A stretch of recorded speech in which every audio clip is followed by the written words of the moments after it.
Hello and welcome to your Unit 1, Concepts 4, 6, 7, and 9, Lesson 1.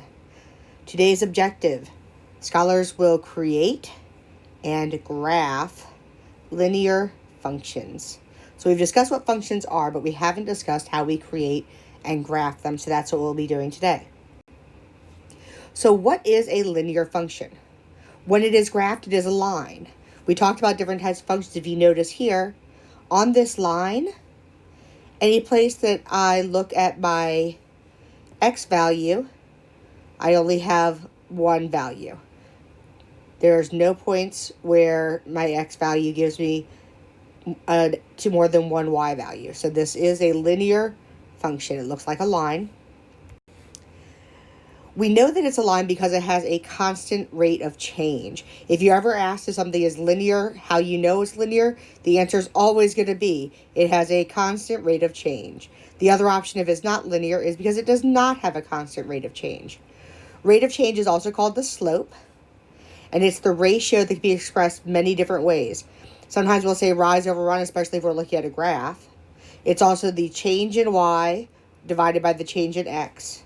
The vertical change divided by the horizontal change, or you guys, of course, know the slope formula, y2 minus y1 over x2 minus x1. So, linear functions have a constant rate of change, and when they are graphed, they look like a line.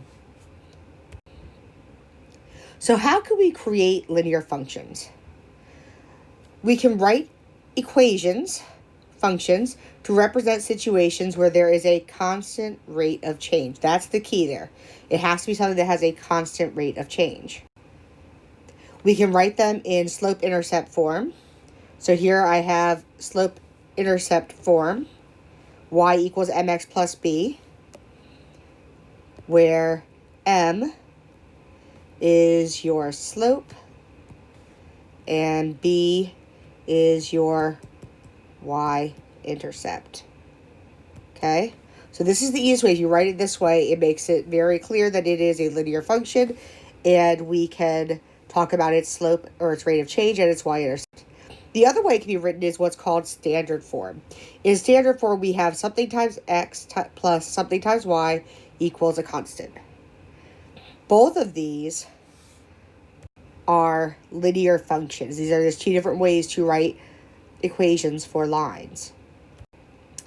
Any equation can be rewritten. Remember, we talked about rewriting equations and moving things around. Any equation that can be rewritten into either of these forms is linear. Any equation that can be rewritten into either of these forms is linear. Okay? So let's look at this first example.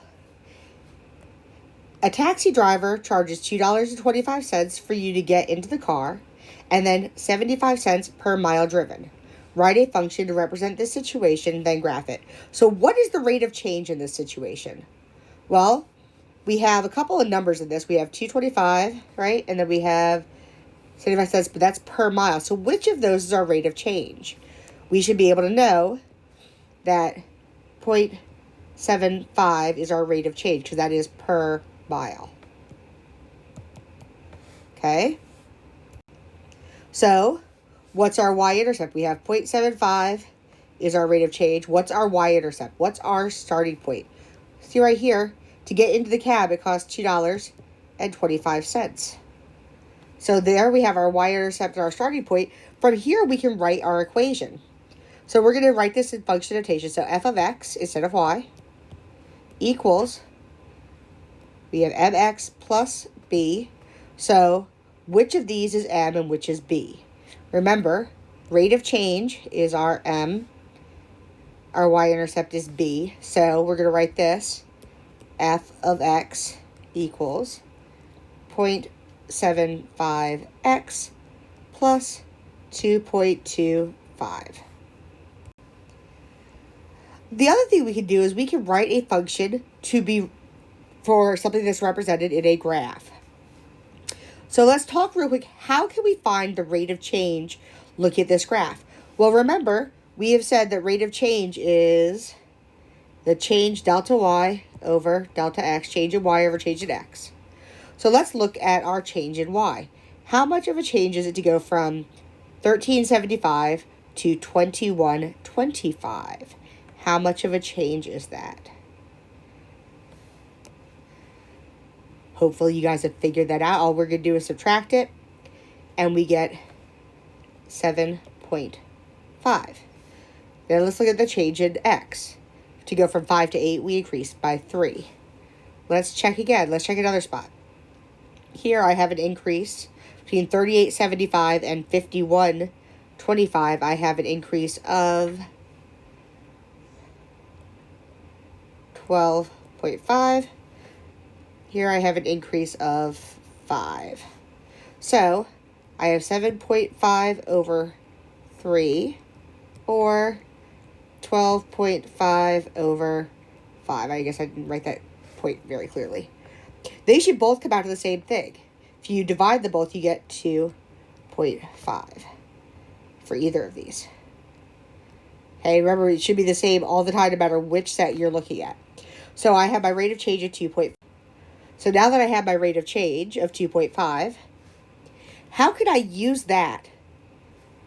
How can I use that, the rate of change, to find my y-intercept? Because if you notice here, I don't have an x value of 0. So what I'm going to do is I'm going to use my rate of change. My y equals, my rate of change was 2.5 x plus b, right? What I'm going to do is I'm going to choose a couple of values from here and put them in for x and y. So I'm going to have 13.75 equals 2.5 times 5 plus b. So I have 1375 equals 2.5 times 5 is 12.5 plus b. I'm going to subtract the 12.5 from both sides, and that's going to give me 1.25 equals b. So if we don't have in our table a value for x equals 0, this is how we find it. We simply take our rate of change, we put that in, and then we're substituting in our values, our x and y values. So my y value of 13.75, I substitute my x value of 5, and I solve for b. And that's all you're going to do if you are not given the y-intercept in your equation. Finally, how can we do this? So you guys are pretty much going to be doing your graphing on Desmos, but I want you to know how to do it in case you are asked to graph without being given the graphing calculator. So in this case, we're going to graph y equals 2/3 x minus 3. So my rate of change is 2 over 3, and my y-intercept is -3. This is minus 3. So remember, we talk about this as being our beginning point. So we're going to start at -3 on our y-axis. We're going to put a dot right here at -3. Our slope is 2/3, which is, our change in y is 2. Our change in x is 3. So I'm going to start here. I'm going to go up 2 and over 3. And I'm going to put a dot right there. Same thing. I'm going to go up 2 over 3 and put a dot right there. When I connect these, this is how I get my line. Make sure I put my arrows on either side. And there's my line. Any questions, please review this video.